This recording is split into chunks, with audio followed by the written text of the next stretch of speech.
Another gotcha with views is that the view depends upon the underlying schema, and if the schema changes, you can break the view. You can protect against this with schema binding.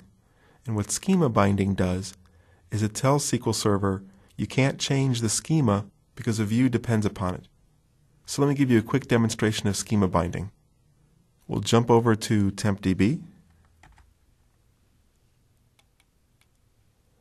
I'm going to create a quick table called test with one column.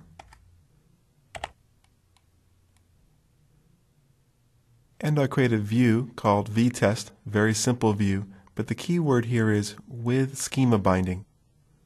So execute to create the view. Now when we attempt to alter the table, the schema binding will thwart our efforts. So schema binding prevented us from changing the schema if there was a view referencing that table. But when you do need to change the schema, and then the schema and the views are out of sync, you have a couple of options. The first is to recreate the view, either dropping it, recreating, or altering the view.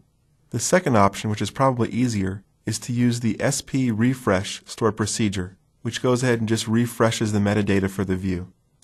So I'll switch back to CHA2 database, execute refresh, and that's what we would have to do if we had to refresh that view.